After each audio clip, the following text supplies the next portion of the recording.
Well, it's Sunday night. It must be time for Material Issues. Yes, first show of early December 2025, episode number 232. Material Issues.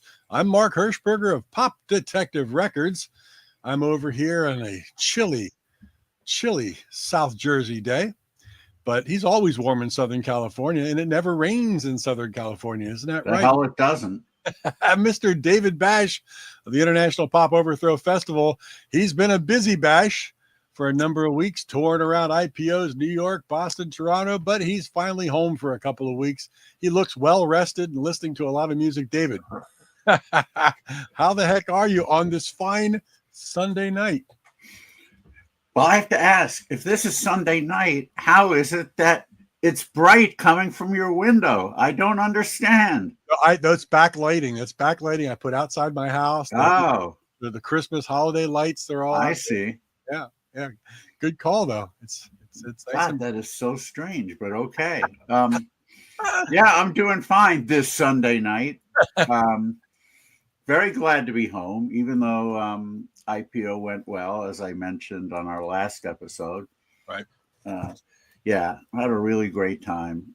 But now, as far as I know, I'm home until mid-April when IPO Chicago starts. Unless I was thinking of maybe trying to do something again in Phoenix.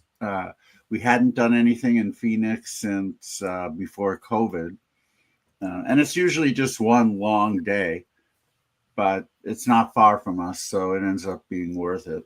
Right. Yeah. So we'll see. Pardon me. Oh, this is I don't know if you have this flavor of diet soda back there, but this is a limited edition Sprite Zero Sugar Winter Spiced Cranberry. Well, at least you're getting in the holiday mode with your zero sugar It's spice. good stuff. Yeah. Yeah. Well, the other thing that was cool when I got home, after how many weeks of not having one of my favorite watches, my Breitling, the new Breitling Aerospace, it had a problem. The backlight stopped working. It may have just been a battery. Who knows?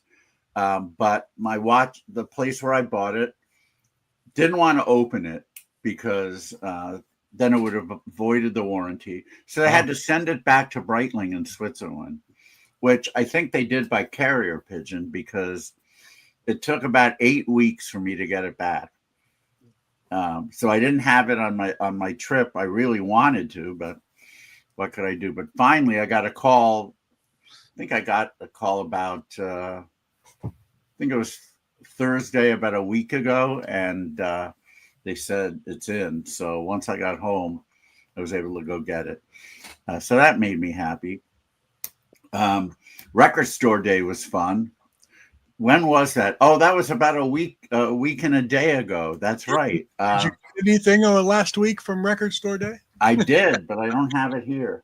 But I'll tell you what I do have right in front of me. I'm sure the guys, our guests, will like this.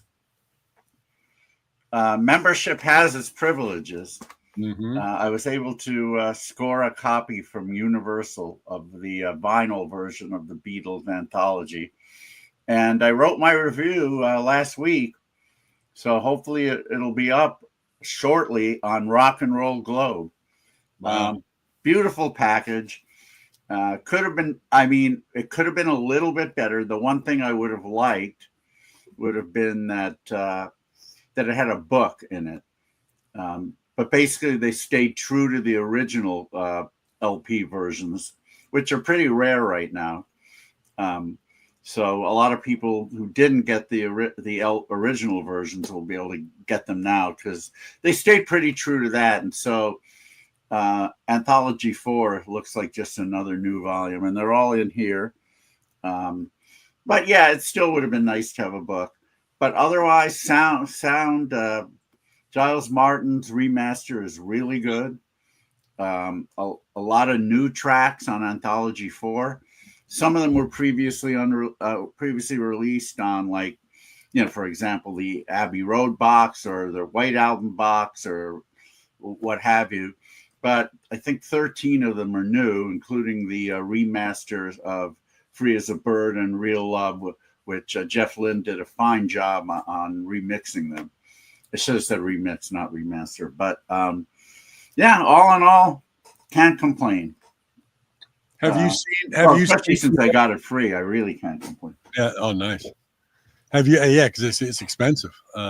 Yeah, it's about $300 plus US dollars. So, have you seen the video, the new Anthology 4? I haven't yet. That's on my list for sure. I haven't seen it. What's the difference between the new Anthology 4 video and then like the previous? Well, I think there's some additional stuff, but a lot of people are complaining that some stuff was cut from the original. I have the DVDs of the original, but I mean, everyone was so anxious to watch it, so there must be some new stuff. I'm just not up on that right now. Yeah, me too. Don't know about it, but yeah, that's on my list. That'll be. That's nice. You got that. That's a pretty nice package. That's what she said. Yeah. All right. Oh, good. Enough of that. We're going to bring on our guests right now. Certainly when it comes to mod music, these people are in the pantheon of bands who have been doing it, who are part of the revival. They put out their first album 20 years ago. It's called Chinese Burn. And since then, they've released 6 more, including the brand new one, Misty Medway Magic. A lot of alliteration there, and a K at the end of Magic. Yeah. And Medway is where they're from, and that's, of course, has been a hotbed of mod music for a long time. And these guys always stay true to themselves. They're always doing the mod. I mean, you know, every album is somewhat different, but that's their stock and trade. And like I said, in my opinion, they're as good as it gets when it comes to this kind of music. And I love the new album, as I do all 7 of theirs. But anyway, we'll play some tracks from the new album. But let's introduce the guys, 2 of the members of the 3. And there really are 3. This isn't like the Thompson twins where there's no Thompsons and no twins. This is legit 3 people. But we've got 2 of them here today. So without further ado, would you please give a huge Material Issues welcome to Glen Page and Steve Huggins of the Len Price 3. There they are. Or the other way around. Yeah. So obviously we're missing Len Price is who we're missing. He's yeah, you know what? I didn't even catch that, but that's true. There is no Len Price. So I guess that begs the question. How did you come up with a name? To be honest, Dave, it's quite a long time ago. I'm struggling to remember, but from what look, give me a second. No, we there were 2 things really. One, it's still a problem for me, but people often get my name wrong, and I've been called all sorts. Even recently, I was called Gary, Greg, Ben, all sorts. So Len Price is a sort of a skit on my name. From things that people called me in the past. And also, at the time, there was never really any intention to we didn't think we'd be going for that long. You know, we just kind of pulled the band together to do it, maybe a few shows. Didn't really have a long-term future plan of any description. So it was sort of the tongue-in-cheek name, really. But here we are 20 years later, and it's kind of stuck. You know, we didn't really take ourselves too seriously, so we didn't really give it much thought. So other than, you know, a kind of a mashup of names I'd been called over the years, there's not much else to it, really. I see it now. I don't think I would have gotten that on my own, but yeah. Has it handcuffed you at all in the fact that it's like, boy, if we could add like a rhythm guitarist or a keyboard player, it's like, well, we can't. You know, we're the Len Price 3, and that would really mess things up. To be honest, it never really crosses our mind. I mean, we're quite happy being a 3-piece. We have done shows where we've had an additional guitar player join us, or someone on keyboard or harmonica, or maybe all of the above. and we're quite happy to do that from time to time. But you know what? It's so much easier being a three-piece. There's less gear to carry around. There's more room on stage. There's fewer people to have arguments with. You can have a smaller vehicle to travel around in. So there's lots of benefits to being. Well, here's a quick question, because David's seen you a number of times. I've been to IPO Liverpool a couple of times, but I've never seen the Len Price 3 live, which I hope to rectify that next year when you come to the States. But you know, your music has a lot of places where there are two guitars. You know, there's a guitar playing rhythm as you're doing a little lead work or whatnot. When you play live, if it's just the three of you, do you find it challenging to fill in everything, to keep it full sounding? Yeah, it sort of depends. Really. I would say generally no. I normally just turn the guitar up, so I have a boost pedal when the solos kick in, so that just makes it extra loud. There are songs that have got instrumentation on, you know, whether that's a keyboard part or I don't know, extra percussion or something like that. And sometimes we can kind of get away with it. So we play a tune of ours called "Swing Like a Monkey," which has a lead organ part in it. But we've been doing that, you know, since its inception, really, without the keyboard, and we just kind of sing a vocal part to you know, mirror the keyboard part. Other songs might have keyboard parts or bits in, and we'll just do without them. You know, it's a bit like, you know, some of those Rolling Stones performances you see from the '60s, where I don't know, they're doing under the thumb, under my thumb, without the you know, the marimba or whatever it is, the vibes. I can't remember what it is. But yeah, and it's kind of like, if you want to hear the record, listen to the record. But you know, if you come to see us, you're getting the kind of a live representation of it as a three-piece band. You know. Well, I can attest to the fact that nothing is missing when they play live. I mean, I've seen them several times. Thankfully, they've come to IPO Liverpool, several times. But I always like telling this story because it basically just it codifies the whole thing. But they one time when they came to IPO Liverpool, there was another mod band who came on probably right before them. I'm not sure, but anyway, I didn't actually see this happen, but Rena told me, because I had to go to the other stage. But while Len Price 3 are playing, the manager of that other mod band was watching them, and he was just getting so frustrated. And he turned to Rena and he said, "I'm going to go home and cry. These are too good." And he was not wrong. These are too good. And I remember saying that when I introduced you guys from the 100 Club in London. I remember saying that. And by the way, I'm wearing the same shirt as I did that day. Yeah, I did notice that. So yeah, I mean, they managed to fill in, you know, as close as possible to the records when they play live. So, well, you know, David has used the word mod quite a lot in your description and talking about your band, and I get it, but do you guys consider yourself a mod band or a mod revival sound, or does it just kind of happen to sound that way, even though your influences might range outside of the Who and the Jam and various mod bands like that? Yeah, I think it's fair to say we don't really think of ourselves as a mod band or mods individually.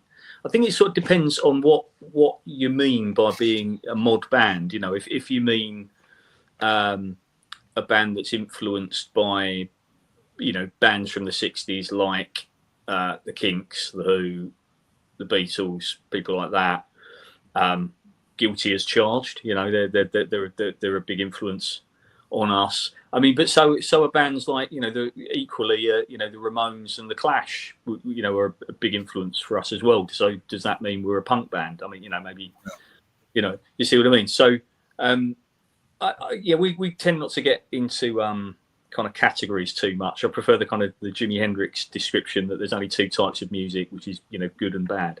So hopefully we're in the good category. So essentially, like I said, it just evolved from being who you guys are. You didn't set out to say, let's do something that really leans more towards the mod sound. It just is what comes out, what you guys, based on your influences. Yeah, exactly. We just set out to do music, that is influenced by the music we like, and so other bands in that mix would be the sort of the Medway bands, like stuff that Billy Childish has done over the years. So whether that's the Buff Medways or the Headcoats, it would also be bands like Graham Day and the Jailers and the Prisoners, people like that. But that's just it right there. I mean, I think you get that label partially because of where you're from. I mean, it's known, at least to people outside of the area, Medway is known as a hotbed for mod, whatever that is. So I think that's part of a big part of why you've been stuck with that label. Yeah, and it doesn't really kind of upset me, because I leave that up to other people.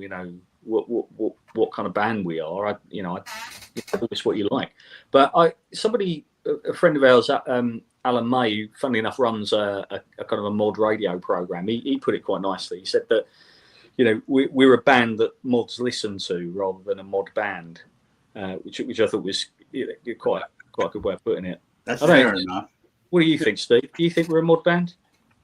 No, not at all. I think you said I was going to bring up the Alan May thing. You said, no, I don't think so. I think we do see certain mod bands that are about. You can see that they've kind of gone in the direction of saying we are a mod band and kind of want to dress like it and kind of repeat that, which we definitely don't do. So no, I think it just falls into mods are part of our crowd, which is great, and we just kind of go along with that. Would you see yourself? Would you see yourself more as a power pop band? I'd probably see us as a pop band of some description. Yeah, I mean, I suppose it depends on your definitions, doesn't it? Power pop band. Are we like Cheap Trick? I've got nothing against pop Cheap Trick. I quite like some of their songs, but I don't think we necessarily like Cheap Trick. So we do lively, energetic, music with vocal harmonies, with 60s influences and a kind of punky energy, I suppose, is how I might describe it. Yeah, and and your lead vocals are unlike a lot of your UK bands that when they're singing, you don't really get that much of their accent. You don't hide your accent when you sing. It's right out there in front, and you definitely tell you're a UK band, Yeah. Which it's a great thing.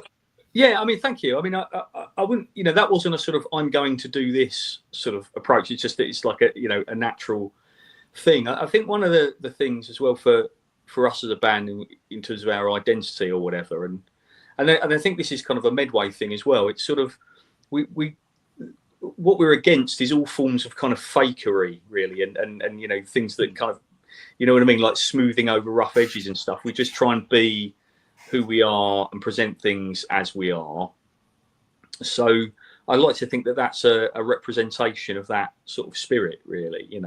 We're just trying to kind of present ourselves as we are. We're not trying to put on any whistles and bells and pretend to be something that we're not. We're just a bunch of guys who write songs and enjoy playing them together and bounce around and let off some kind of nervous energy.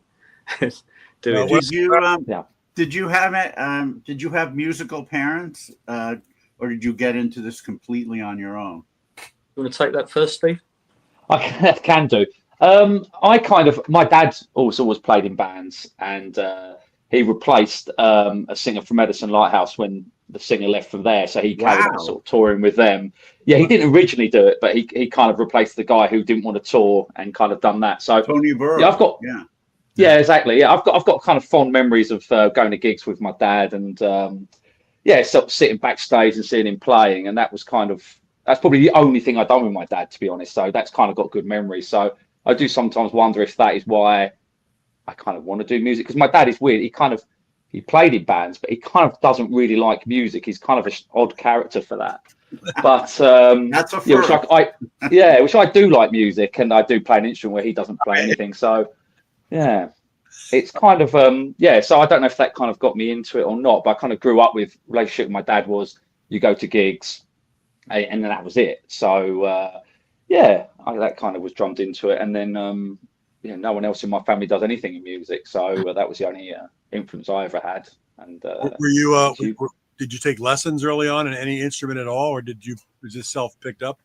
I had like the standard sort of guitar lesson at 16, kind of left school, kind of started work, and kind of was kind of in a sort of really boring job. So I thought I was always a fan of music, so I want to play music. So I kind of done the standard sort of 4 or 5 guitar lessons, and then from there, I got forced to play the bass, which I always remember was kind of the best thing, unfortunate accident that happened is no one wanted to play bass with my friends because it's boring, I guess. And then yeah, from there, kind of really kind of fell into it. And then because no one wanted to play bass, I could then join a half decent band that kind of needed bass. So it was yeah, that's how I kind of fell into it really. So. Yeah, because the bass players are usually like the big overweight guys that have an extra station wagon to haul equipment that nobody thinks too much about, you know. Well, I was the big overweight guy as well. I've lost a little bit of poundage, but yeah, I was that guy. Not only was that, I was the overweight bass player who had a van, so yeah, that was all quite appealing. That's why you played bass. Yes, yeah. So that kind of stuck really. So I might put the weight back on again, but we'll see. All right, Glenn, what about you? Yeah, no immediate musicality in the family really. I mean, mine was all about the way my route in was. I've told this story quite a lot, but you know, through my mum and dad's record collection. So you know, it was the Beatles, the Stones, and a lot of kind of 50s rock and rollers like Chuck Berry. Oh, cool! Wow. Yeah, you know, like sort of Little Richard and Gene Vincent, people like that. And then the moment of we didn't have any Chuck Berry in the house, because this is the next bit of the story. So when I was, I'm not sure. I think I was about 14. I remember talking to someone at school about, you know, I've heard about this guy Chuck Berry. I really want to get hold of some of his records, but you know, it was the 1980s where I lived. You know, there was a crappy little record shop. You know, didn't stock much of note. And he gave me a cassette of he recorded 3 Chuck Berry songs, and I think they were from his dad's record collection. I think they were like 78 RPM records. Wow! And the 3 tracks were Johnny Be Good, Run Rudolph Run, and Roll Over Beethoven. And I you know, it's a really powerful experience because as I'm talking about it now, I can really kind of feel it and kind of hear the sounds and stuff. But I was playing it on, you know, those like rectangular kind of small portable kind of cassette players you used to get with the built-in speaker. So it's one of those. I remember kind of pressing play on this thing, and all the kind of tape crackle and hiss kind of came in, you know, from the record and the, you know, the scratches and everything. And then, you know, the kind of guitar riff from Johnny Be Good came, you know, kicked in, and it was like being struck by a bolt of lightning, you know. And I kind of thought, oh wow, that's what I want to do. I want to do that. And then not long after that, I kind of I was off school. I'd been off school for a week with a kind of flu virus thing, and I just remember going back through the kind of the Beatles records, starting off with them. And you know, in my consciousness at that point, I was aware of like the big hits, like your kind of Ticket to Ride, Hard Day's Night, and all that kind of stuff. But I'd never really taken much account of the, you know, the individual album tracks. And as I was kind of working my way through, I was thinking, this is amazing, you know. And it was kind of the mid to late 80s, you know. There was a lot of kind of fairly horrible music in the charts, and obviously it's pre, you guys know what it was like, it's pre the internet, so you know, you really had to kind of seek out the kind of the good music, right? Oh yeah. And so that was the next thing, and I suppose that was where I was kind of like, okay, I definitely want to do something here, you know. And next birthday, I asked my parents for a guitar, and that was it, you know. And that was it, yeah. Because you talked about the 50s music, and I hear a lot of that in your music as well. Some of the wilder things of the 50s, Gene Vincent, Eddie Cochran, Johnny Burnett, Billy Lee Riley, that kind of stuff. That great 50s wilder rockabilly in some aspects. So, the 3-chord progression type things with maybe a little bit of step sideways. I can hear a lot of influence in your music of just some of the wilder things of the 50s. And then you combine that with a lot of your 60s influences, that's very cool. I was kind of the same way. I played in a 3-piece myself for many years called The Few, because there was only a few of us, and we figured that would stick. And that's why I was asking about how to fill out sounds, because we always seem to, either turn it up really loud or, just to try to blow people away. Yeah, you won't notice the rhythm guitar missing. It's all good. Yeah. I played in nothing, which is why I do a music festival. Hey, you're pretty good at cowbell. I've seen you on stage with a cowbell. Actually, I do shake a mean tambourine. I'll say that much. I got a little tambourine rhythm going. When did you guys? How did the three of you meet, and when did you form the band? Well, I'll start, and then Steve, I guess you can kind of fill in on the bits, because it was sort of like like I knew Neil quite a long time, Neil the drummer, before I met Steve. So Neil and I used to be in a band in the 90s called the Huggins, and then we split up and just did other stuff. I didn't do any music at all for a year or two, and I then started writing some songs again, and I said to Neil, I've got these songs, would you help me record them? So he did. We recorded like 4 tracks, 5 tracks, something like that, just using a portable 4-track recorder. And then we'd had a conversation about maybe putting a band together, i.e. getting a bass player in to play, a show or two. And that's where Steve came in, because Neil was in a band with Steve. So Steve can tell you a bit more about that. Dr. Gonzo. Yeah, so we were in a band called Dr. Gonzo for like 2 years with Neil. I think we played 4 times. It was kind of a band that kind of did nothing but talked a lot. And then when that finished, I remember Neil said he was working with Glen doing a few demos, and I don't know how I ever met up with him to hear, but he played it to me, and I remember hearing it, thinking it was kind of great, just what I kind of wanted to be doing anyway. And he played the bass, and Neil was a great bass player as well. So like Neil can just play anything. So the bass was something I could handle quite nicely, and it's how I wanted to play anyway. So and I thought the tracks were great. And when I still hear those 4 tracks, I mean, you kind of 2 of them I think are on the album. Maybe one of them ended up on the first album, which was Swine Fever. But that's that sort of original like little EP Neil and Glen done. It's still, when I hear it, it still gives me that feeling of like, sort of just, the excitement of it, even though it's just them 2, it was done really well. So yeah, that kind of got me into it. I was hooked on it straight away. And then we had one practice at a pub, which the story's been told a million times before, where we kind of went on from there. Yeah, it's it was kind of odd, as Glen has said in many interviews before. We kind of like, the first practice was hard work, and the first gig was very hard work. So I don't know how we ever carried on from there on, but we did somehow. Because we didn't walk off the first gig thinking that was great, patting each other on the back by any means. But yeah, it's just it's funny how these things work out. If someone said to me, after that gig, you're going to be doing it for another 20, 23 years, I think I would have been, oh, really? What the hell are you doing? So yeah, so it's what for? Yeah. You might say. Why? Yeah. Well, I joined it from there. And you've been very prolific with the latest album being your 7th album, and there's a few EPs thrown in there along the way. That's a lot of music. Who does the primary writing? Is it Glen does all of it, or? Yeah. So the way that it works is I tend to kind of beaver away coming up with an idea for a song. So normally I'll get to the point where I've got, I don't know, a verse and a chorus and maybe a handful of lyrics, and then I'll bring it along to Steve and Neil when we're rehearsing, and then we'll kind of work it up together, and Neil's really good at kind of vocal harmony arrangements and stuff. So he'll kind of add that dimension to it as well.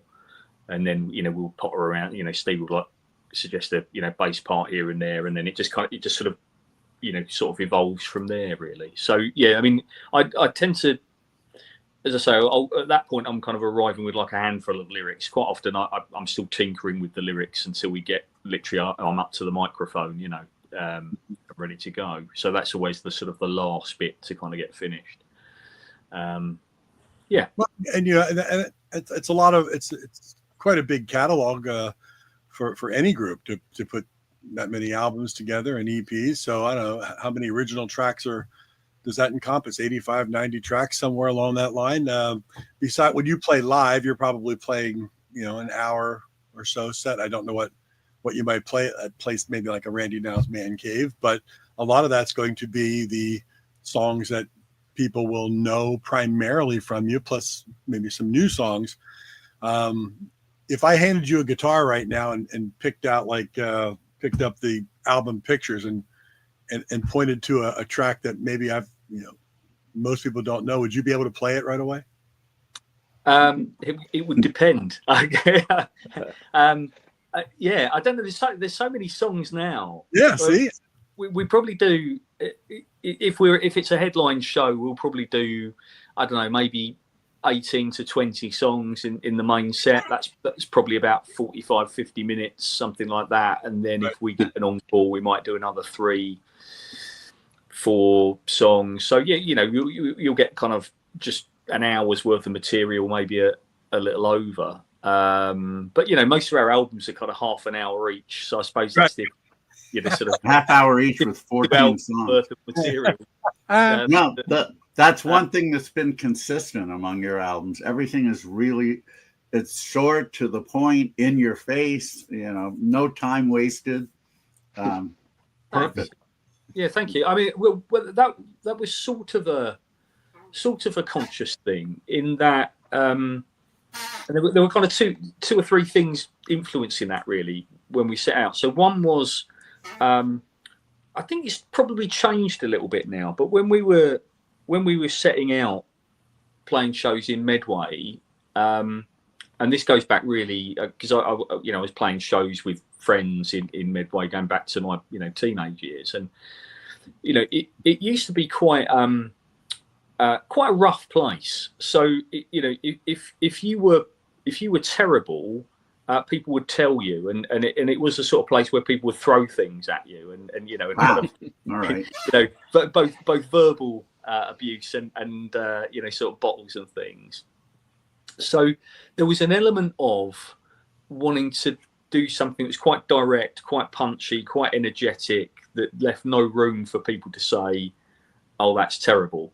And then the other thing I was thinking, the worst response you can possibly get for an audience is complete apathy. I'd much rather they get upset and throw things at you and not like you, rather than just be completely apathetic. So the music was quite you know, spiky and you know, sort of, you know, provocative, I suppose, for some people.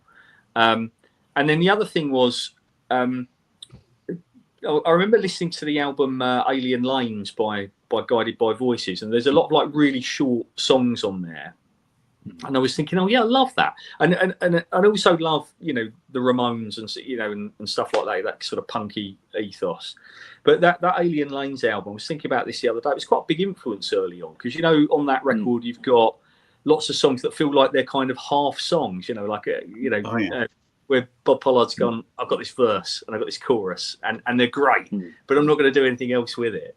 So I love that dimension to it. So that's been kind of an influence as we've gone through. Not on everything. I think you know, some of the songs we've kind of, you know, gone a little bit more expansive, but that has been a factor at various points. And also, to be honest with you, when we go in the recording studio, often time and money is a factor. So you know, we're against the clock. So we need to sort of go in and work fast and work quickly, and be direct. So there's that. And you know, maybe we've got short attention spans, so we lose interest. You know, have you met Bob Pollard?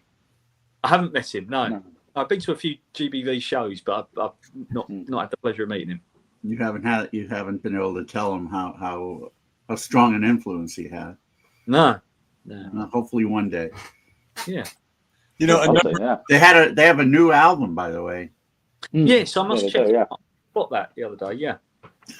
I could pick any random day and say that, and it'd be true. But with them, how many albums do they have? 300. Anyway, let's get into. Whoa, there goes my CDs. Let's get into the new one. I have a few tracks queued up, and as I virtually always do, I start with the beginning. I figure a band always has a reason why they chose to begin their album with a particular track. And was there a reason that Margate Sand began the album, or was it just random? I don't know if there's a particular reason other than we sort of, it's a feeling, really. You know, it just kind of felt like that could be the opening track. I think, you know, normally when we record an album, and Mark, you know, Misty Midway Magic's no exception, we record a bunch of songs, we sit down and we play around with different orders, but usually there's a bit of a kind of a gut feeling about which one feels like the opener. And I think so it wasn't like we want this to be the single, we want this to be the one that people get hit with right off the bat. No, I think it was just it just felt like the right way to open it. Steve, do you remember anything else from that time? Yeah, just two things. Two things with it. One, Margate Sand. We were going to name the album Margate Sand, I think, at one point, or it was in the offering, which we quite liked. I don't know if we recorded it first as well. Sometimes I find we go in the studio, what we tend to record first. Sometimes we put first as well. I don't know if that's just a unconscious thing, but and it's just one of the better songs on there, I think. But yeah. What is Margate Sand? What's the meaning behind Margate Sand? So Margate is a seaside town in North Kent, and it's quite an interesting place for all sorts of reasons. So it's been a kind of a hangout for various kind of artists and intellectuals over the years. So Karl Marx spent some time there. J.M.W. spent some time there. T.S. Eliot spent some time there, and actually. In one of his poems, The Wasteland, he talks about Margate Sand. So that was actually one of the. I was actually reading that poem, and that was one of the things that sort of sparked the song off.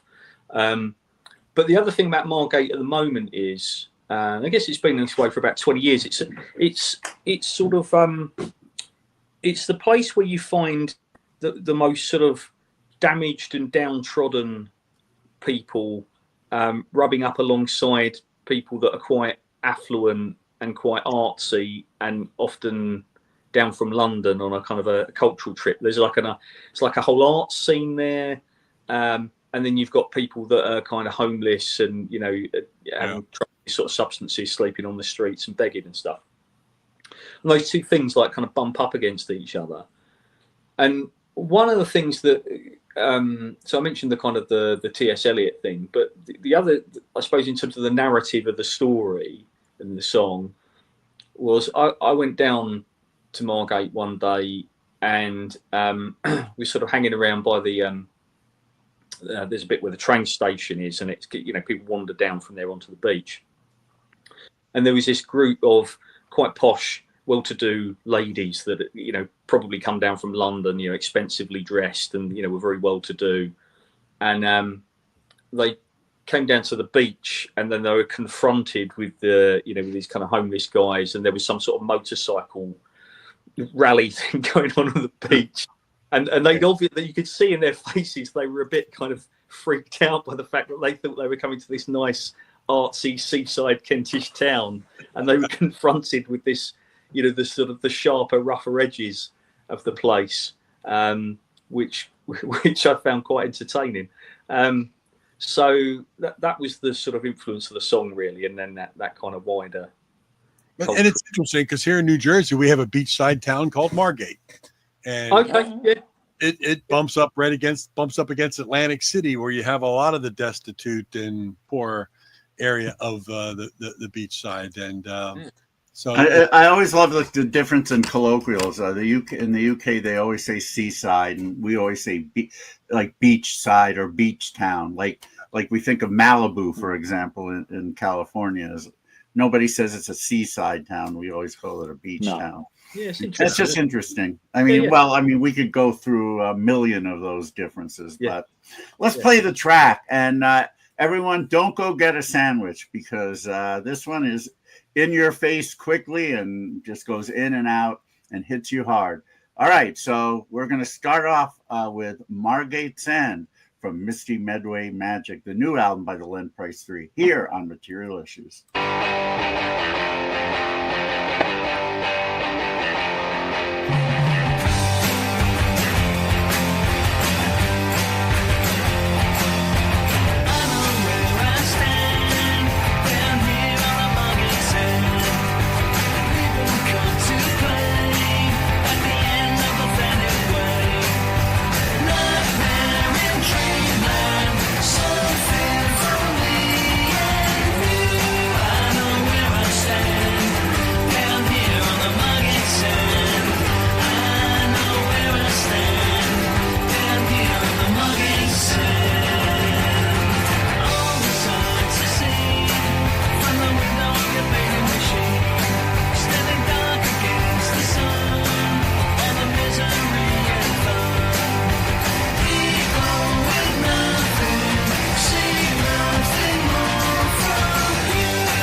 Like I said, just in your face and done. And I love the background vocals, especially. I mean, I love. Well, I don't even want to try to reproduce it. It won't do it any justice for sure.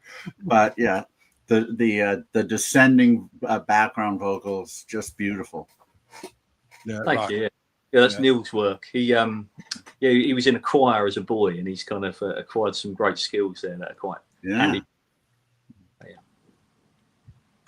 Here's just another musical question. As again, we talk about 7 albums, and so much of it to me has that that rock and roll 50s into the the powerful mod-ish sound, rock and roll sound of the 60s.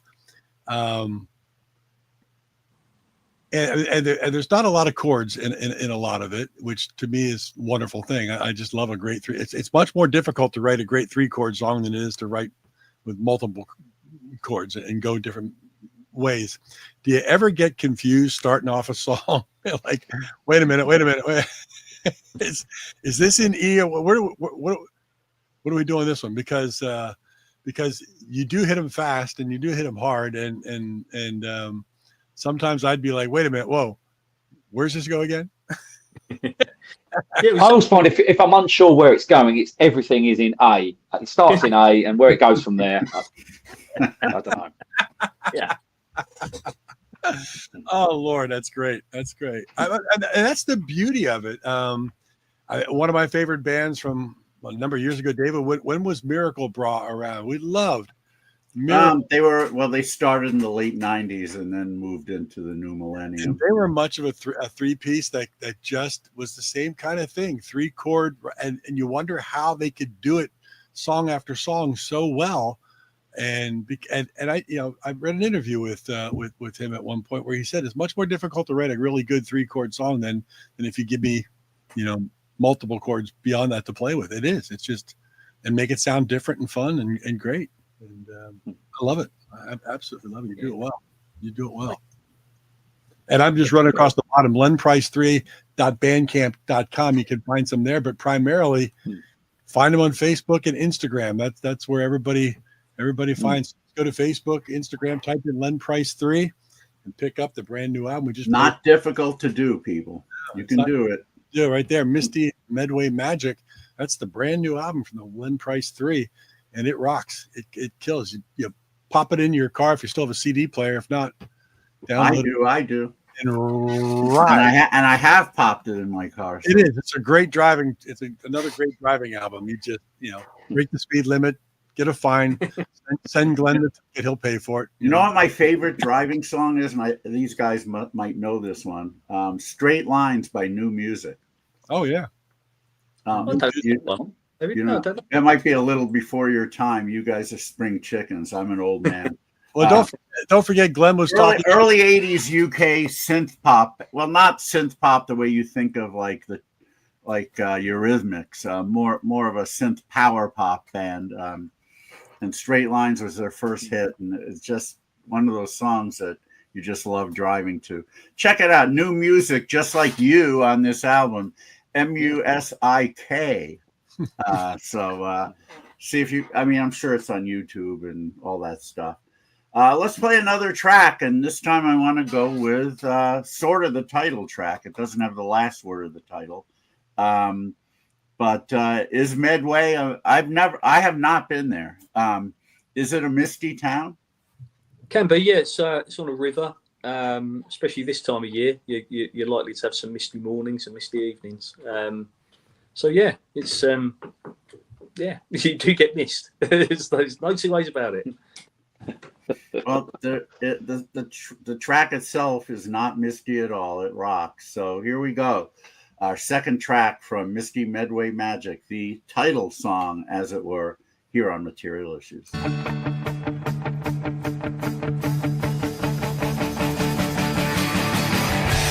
I'm at 6s, 7s, and 9s,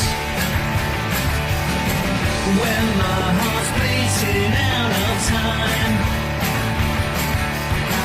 take me down to the misty Medway, lay me down on a muddy bank, take me down to the misty Medway, where I can let my mind go blank, take me down to the misty Medway, lay me down on the ground right next to you,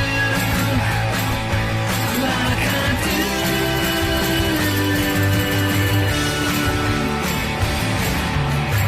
When life comes crashing down on me, when I'm as sick as death can be, take me down to the misty Medway, lay me down on a muddy bank, take me down to the misty Medway, where I can let my mind go blank, take me down to the misty Medway, lay me down on the ground right next to you, like I do,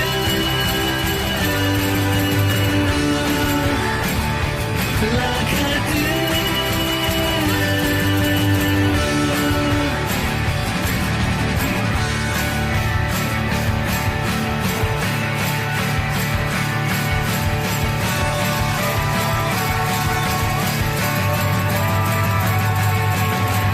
And when you find me dead and gone,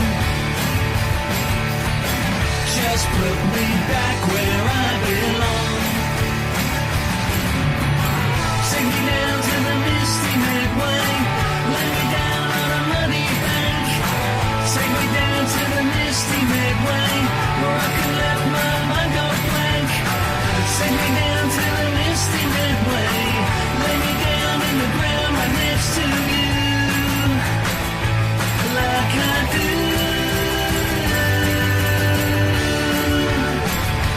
like I do.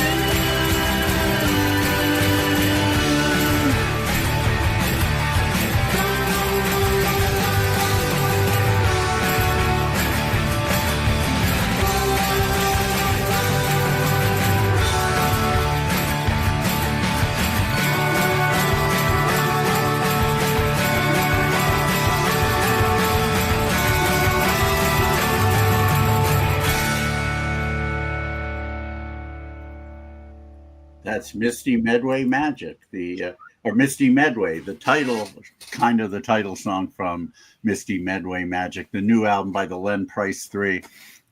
Mark was talking about writing 3-chord songs. I think one of the things that there's so many permutations beyond those chords that you can use. The way you do the background vocals, the tempos, all kinds of different things that can make a song stand out. So for me, writing a song, not that I've ever written one, but it seems like writing a song is a lot like sex. It's not how much you got, it's how you use it. Not that I've ever had either one, but what was that now? I forget what I said. I don't know. It's been a minute. No, I mean, it doesn't matter how many chords you have. If you use 3 of them effectively, then you're doing a great job. You're gonna have to answer this, Glenn. I don't know. I don't know either. I can't help it.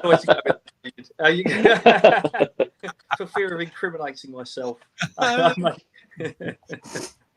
Glenn, there's throughout your whole canon, there's a lot of songs, obviously, about people and places and names and such. We talked about other EPs as well. You've got an EP, the Strood Recording Company, which has a great track on it, which is Naughty Goes to the Pentagon. And of course, when I heard Naughty, of course, I was thinking Naughty Holder right away and Slade. But people like Naughty, people like Mr. Gray, one of my favorite songs of yours. It's probably a lot of people's favorite song, which just, I love the killer vocals there. Are these real people? Are these people that you've kind of made up along the way to protect the innocent? They're a mixture, really. So some of the characters are real.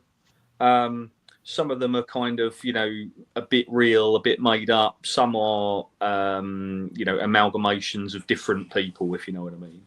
Mm-hmm. But they're all, very much based on real life. I mean, I think I said this to Manfred from the Woggles the other day, that if I hadn't got into writing songs, I probably would have written stories, written books, or been a poet or something like that. It's I'm particularly interested in the remarkable or unusual things that happen in kind of ordinary people's lives, if you know what I mean. Or ordinary people doing extraordinary things, or in the rougher side of life or the more difficult elements of life, just seeing kind of the characters kind of shining through and things. So it's little things like that, really, that I'm kind of drawn to. And I guess a lot of that kind of comes out in the songs, because as you say, a lot of the songs are about individual people, and sometimes they're nice people, and sometimes they're not so nice, and sometimes they're sort of anti-heroes, and sometimes they're kind of happy-go-lucky characters, and everything in between. So that's life's rich tapestry, I suppose, isn't it? Yeah, I think the Kinks probably made that style. I think they were the most effective in using that. And then in the late 60s, when psychedelic pop started coming around, people who were doing that, bands who were doing that genre, were writing songs about just ordinary people. Like we had Peter Daltrey from the psychedelic band Kaleidoscope on a while ago, and they had a song called The Watchmakers. I forgot what it was, but there's another band, Teddy and the Pandas, who wrote a song called Crossing Man.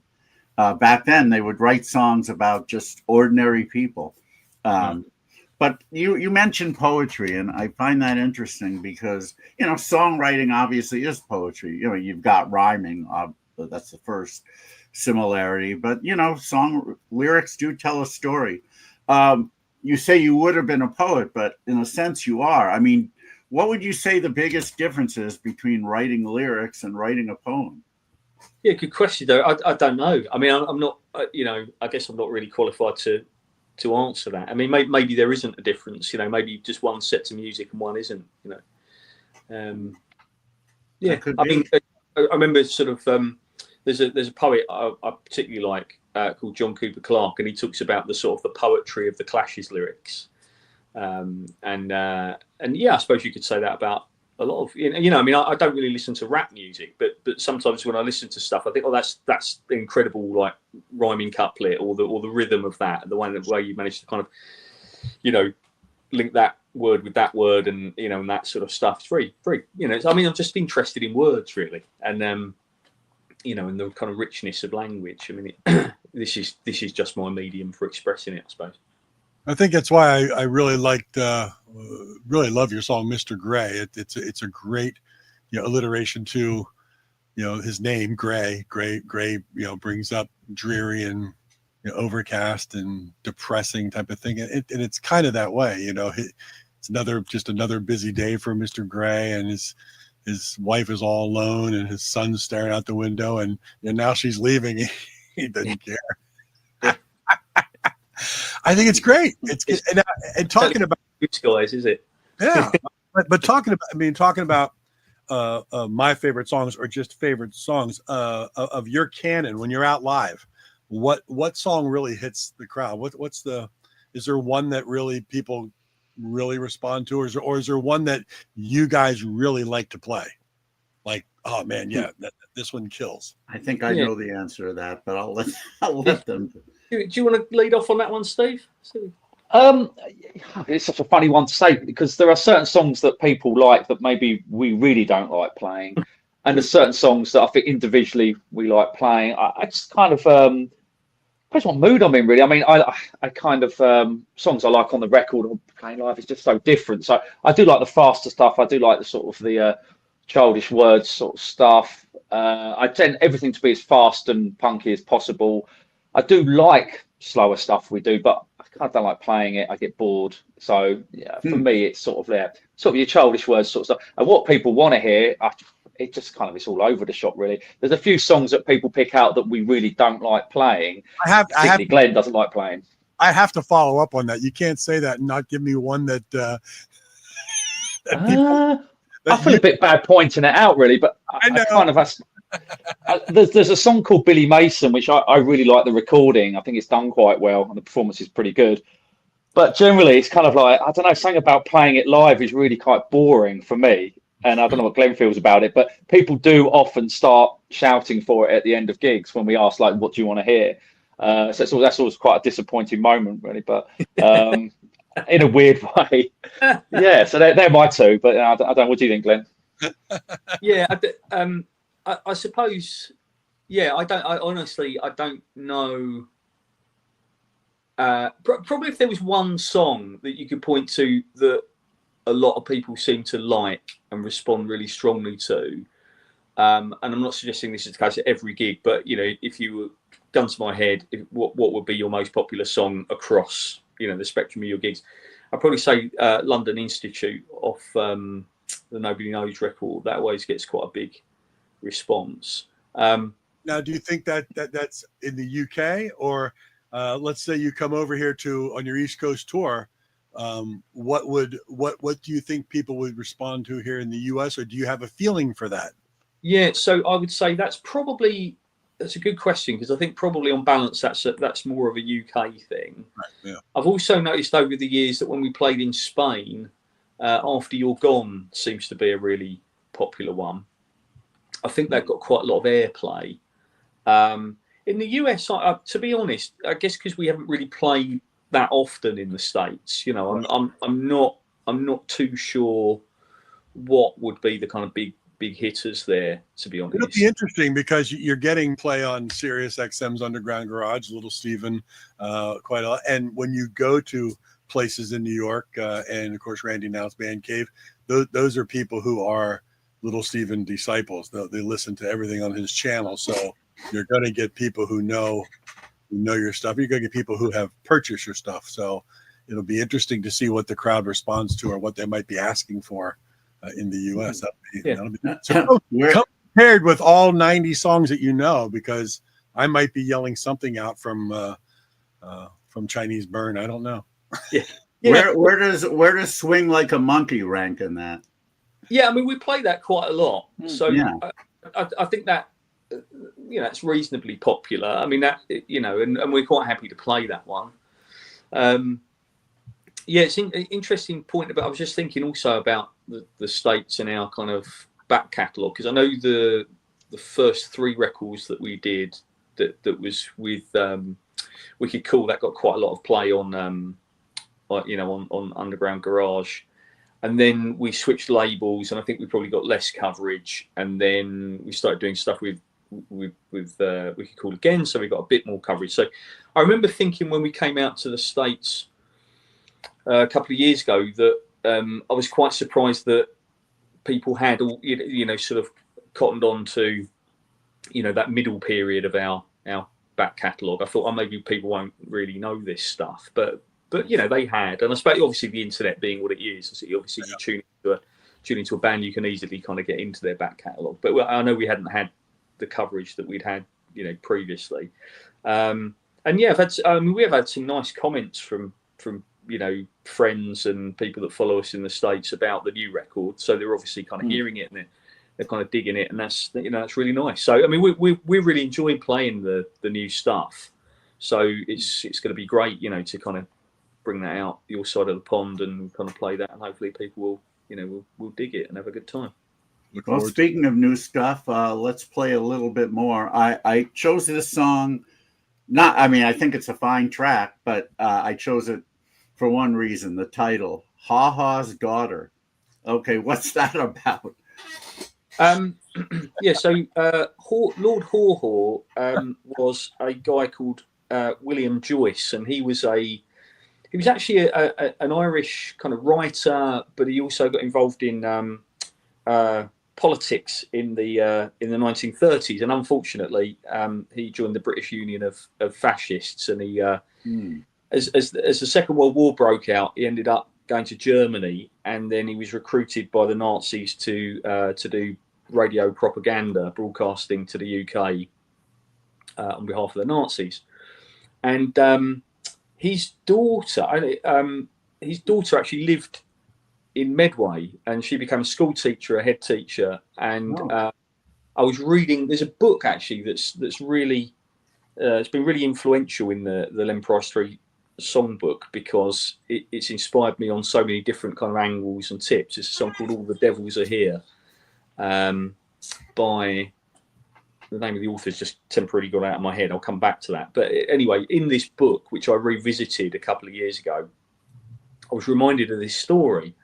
And I know the road where she lived, and I just thought it was this kind of crazy story about, wow, here's someone that's grown up with this kind of figure, in the family, who's this kind of treacherous kind of character, and she sort of devoted herself really to good works around kind of promoting kind of community cohesion and understanding, and really good work, and I found it just a really interesting story. But I also found myself wondering what that must be like, and also I also read that the family also encountered some other kind of some difficulties and sort of tragedies in over the course of the last 30 years or something. And I was just thinking, just remarkable person, and she is kind of living on the doorstep sort of thing. So it was about that. And that's is that Louise Penny, the author? No, I was going to try and Google it, but obviously I'm joining you from my phone here, so I can't. I was Googling it myself, but yeah, David Seabrook. All the Devils Are Here by David Seabrook. Oh, David Seabrook, yes, 2002 nonfiction. Very good. All right, cool. Well, let's play the track, Ha Ha's Daughter, or as they say in the UK, Haw Haw's Daughter, from the new album by the Len Price 3, Misty Medway Magic, here on Material Issues.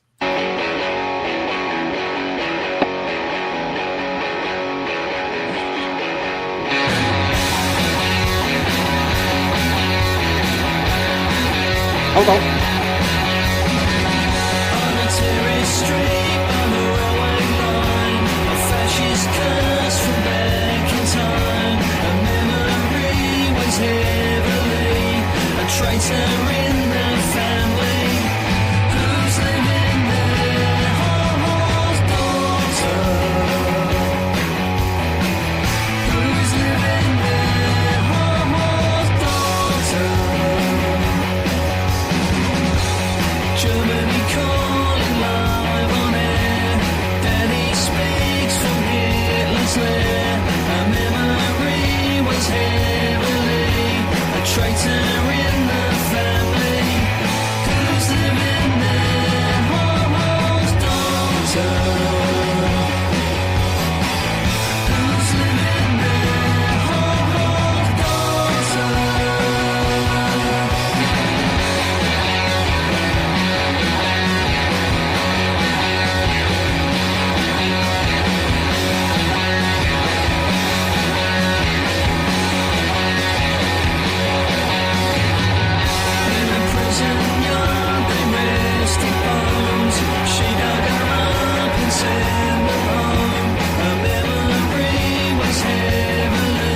Now that's a fade out. Feedback ending. Where'd Glen go? Well, I don't know. That's his new haircut. It's just not recognized. He does look better there. He got a haircut. I did see him run off the screen somewhere. So Maybe a toilet break. No, he's back. He's back. Oh, hello. He's got his coat on. Yeah, I need to go soon. Sorry, I didn't realise that. Hey, we've got a special guest with Steve. Hi. Get away, Luce. Luce, go away. Go away. Oh my gosh, good to see you. How you doing, Luce? Good. Say hello. What do you think of your daddy's bass playing? Is he good? What do you think of the bass playing? Any good? Good. Good. Just good. Yeah, she can hear it sometimes. Yeah.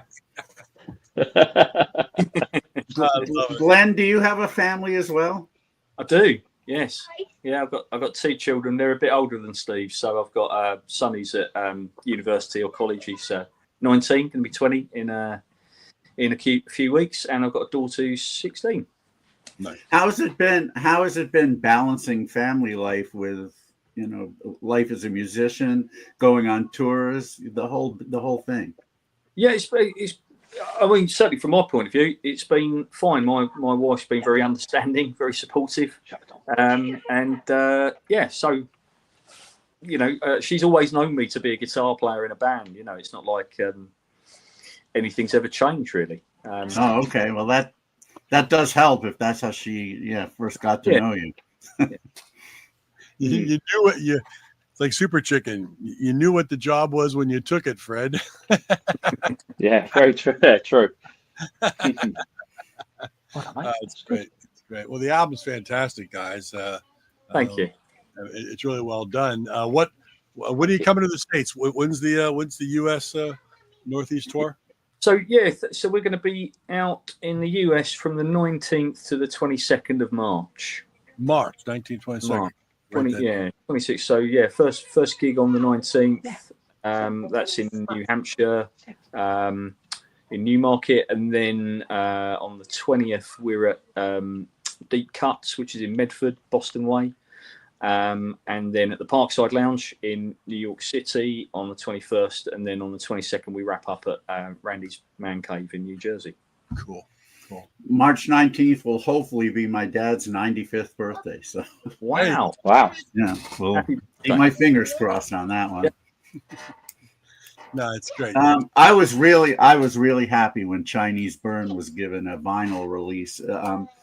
Is there are there plans to do vinyl releases of some of the other ones? Well, they've all been released on vinyl at some point. Oh, they have. Oh, then I guess I'm missing a few. Okay. Yeah, well, I think Rent a Crowd and Pictures, you might struggle to pick up copies of those now because I think that that was quite a long time ago, and all the rest of it.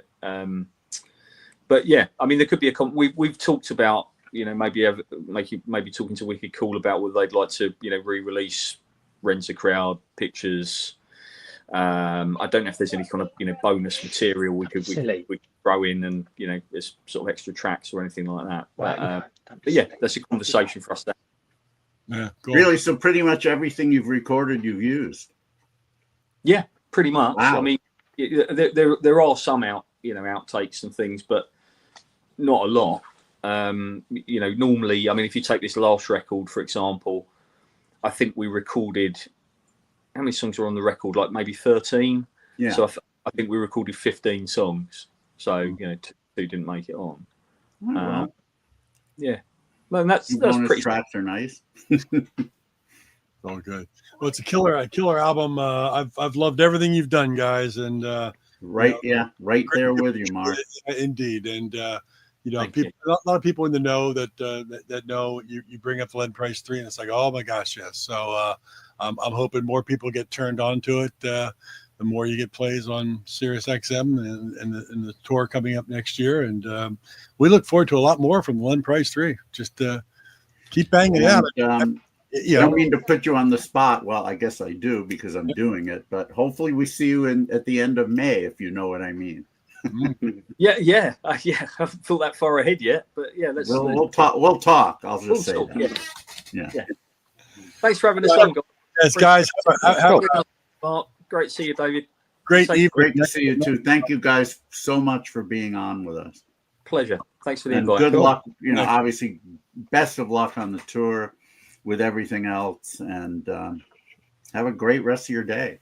Thanks, you too. You too. Take care. Cool. See you later. See you later. Bye-bye. Yeah. Say bye. Bye. Bye. Bye. Bye. Bye. Yeah. Oh, All right. that was fun. That was great. I'm trying to remember what day today is. Today's December 7th. So I think so. Yeah, the holidays are right in front of us. I said have a great rest of your day, but it was actually 2 a.m. It's 2 a.m. in the UK. 2 a.m. I guess if they don't go back, if he doesn't go back to sleep, then yeah, it's a day. Every day is a day. So the rest of the day is always. So this is actually December 7th. We've got a number of things coming up. We're almost filled up January now. We're pretty close, yeah. Really, you may have to help me on this because I had totally forgotten that we were going to do this part. But I do know that on December 14th we will broadcast. Well, first of all, so this is December 7th. So on December 14th we will broadcast another pre-recorded episode we did. Yeah. Oh, I just let the cat out of the bag. We were so close. I blew it. Great singer, songwriter, musician from Amsterdam, Jorik van Noorden, who has a wonderful new album called Do It Now on Excelsior Records. Really good. He also wrote this book that I'm going to go grab. I'm making old man noises now. Yeah, it's horrible. You're digging through to the basement. Yeah. This is a book about the record cabinet of Paul McCartney that he wrote. He wasn't there, but he did get an advance press release and about the cabinet, and he gleaned from that and other things. And it's a beautiful book with awesome photos. Unfortunately for you and me, it's in Dutch. But apparently there are plans for an English version, so let's hope for that. I'm not quite sure how to help you with that. It's okay, Alexa. I don't need your help.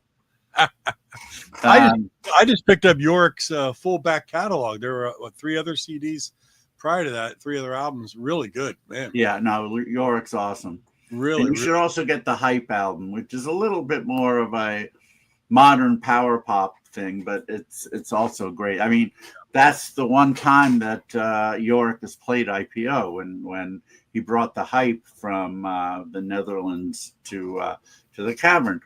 On the 21st, that's an open date, which was done purposefully because we haven't played any new tracks by bands for a bit, and this will be our last chance before 2026. and obviously I'll be working in early 2026. I'll be working on my oh, that's right, I'll be working on my best of 2025 lists. We're gonna have to wait a few weeks before I play the some of the tracks from the top 25 of it, but certainly Yorick's album will be there somewhere. I don't have a copy of it yet, but I was told it was sent recently, so I'm sure I'll have it before the end of the year. But anyway, we'll be doing that. Maybe a Stump the Bash. Who knows? Yeah. That'll be on the 21st.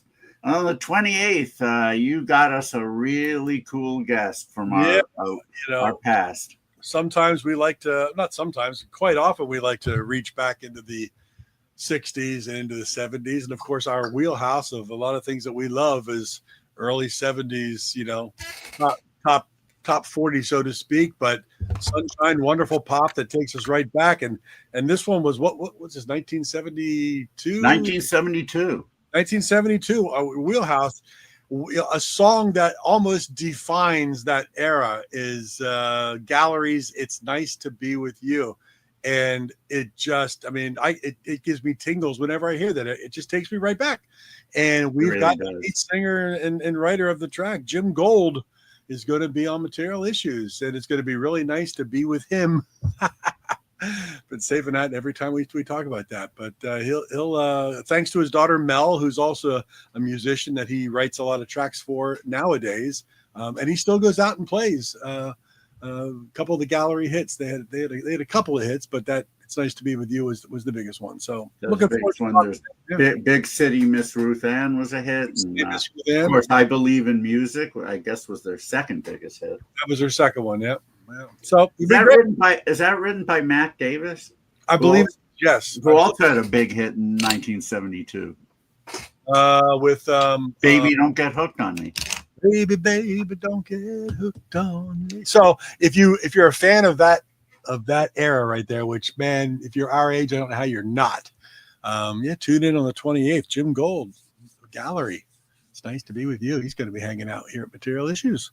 Yes. And then we become a brand new year. Another year.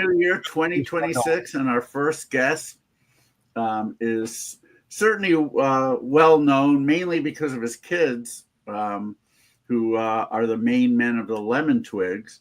But he's an awesome songwriter, a musician in his own right, and that is Ronnie D'Addario, dad of Lemon Twigs, but composer as well. And in fact, there's a new album on my favorite label, Omnivore, written by Ronnie D'Addario, produced by the Lemon Twigs. So these are songs that are played by partially by his kids, and then there are other people on here like Todd Rundgren, for example, Darian Sahanaja and Probin Gregory of Wondermints, Matt Jardine, Al's kid, Sean Lennon, and a few other people. Yeah, no heavy hitters there at all. No heavy hitters there at all. Holy cow. No, not at all. But beyond this, I met Ronnie. Well, I met him on the phone mainly in 1990 when he had a band called the Rock Club. It's a bit of a bummer name, but they had a really cool album, and somehow I got his phone number and I called him, and we stayed in touch sporadically over the years, and he ended up playing IPO in I don't remember exactly what year. It might have been 2015 or 17, and his kids, before they were Lemon Twigs, were backing him. Nice. So that was a really, we had them early. Haha. Anyway, we'll play tracks from here. We'll talk about some of the he actually recorded a lot of stuff in the late 70s, early 80s that was reissued a few years ago. We'll talk about that as well. So he's had quite the career. Unfortunately, people haven't known about it until now. Yeah. But I think his kids have certainly helped bring him back into the limelight a bit. And we'll have Ronnie D'Addario on January 4th on Material Issues. And now I'm confused. on the 11th and 18th. On the 11th, I don't want to be condescending in the way that. All right. Thank you. Yes, there is a band from Atlanta called the Shut Ups who have done some really amazing quirky pop for many years. I remember before we did IPO in Atlanta, they came up to Chicago to play it. That was probably the closest one at the time. And they just wowed everybody. I've never seen a band come in and make such a splash from another city like they did. And they've got a brand new 2-disc album called Proverbs, which I actually haven't heard yet, I have to admit, but I'm going to play it a few times before the year ends, partially to see how well it does on my list and partially to get familiarized with the tracks. Because yes, the main man, Don Condescending, will be our guest on the 11th. And Mr. and Mrs. Condescending will be very proud of him, I'm sure. I'm sure they already are. Yeah, I think it's Ima and Wilma Condescending. There you go. That's great. That's great. And so wait, and so who do we have on the 18th? On the 18th, we've got somebody that lives close by here, and they've been around forever. Steve and Brian Butler of Smash Palace. Oh, nice. Of course, Steve was known originally early on, and Brian as well, with Quincy, and they went on to form Smash Palace, who've had a number of friends of ours in and out of that a band over the years. But they've got a new album out as well. So yes, they do on our good friend Roger Who Dies label, Think Like a Key. Think Like a Key. So it's gonna be nice to. It's funny why we haven't had them on yet, and we probably should have somewhere in the last 4 years. Oh, that's how it works. There are a lot of people that we should have had on. It just for some reason it just didn't work out that way, but it will eventually. Anyone who we should have on that's willing to be on will be on. Sure. Yeah, indeed. I'm sure that, as long as we keep doing this, we'll get the people that we should have had on, provided they, and if not, we'll just kidnap them. So, we'll just kick them out into the cornfield.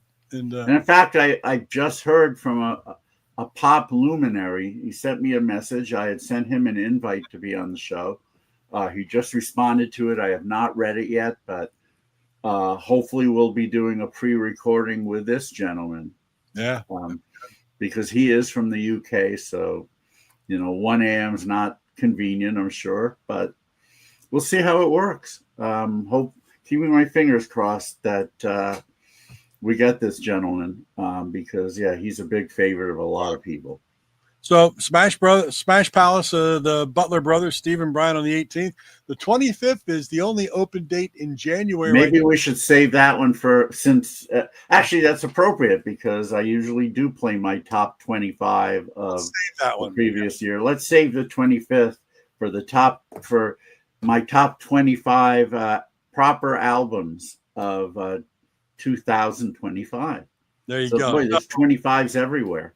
So now we've got December completely booked, and we've got January completely booked. So when we start talking to people, we are not booking now until February. So yep, that's pretty cool. It's how we sometimes roll here. Sometimes we don't have the next week book, and other times we have 8 weeks in advance book. So. And if you want to know, David sends out a nice little email on Fridays telling you what's going on our show on Sundays. Materialissues.com is rolling across the bottom of the screen. That takes you to our YouTube channel where you can subscribe. Doesn't cost you anything, doesn't do anything except it allows you to see what's coming up in the future on the show. Plus, you can look at all 232 archived shows after we click end on this recording of today. So 232 archived shows at materialissues.com. Tons of great interviews. I mean, just amazing. We had Teresa Kariakis on here a couple of weeks ago, and she was just amazed at all of the wonderful interviews that she started to find out there. Oh, is that right? Yeah, no, we had a really good time having her on the show. So great stuff. So check it out. tell your friends, subscribe. It's Material Issue with David Bash and Mark Hershberger. And David, as always, it's fantastic. And we'll see everybody next Sunday for the pre-recorded show of Yorick Van Norden. Indeed, we will. So have a great holiday season. Everyone who's watching this on the 7th, have a great rest of your week. Stay well, and we'll see you on the 14th. Love to Rena. Love to Ches and Audie. Cheers, everybody.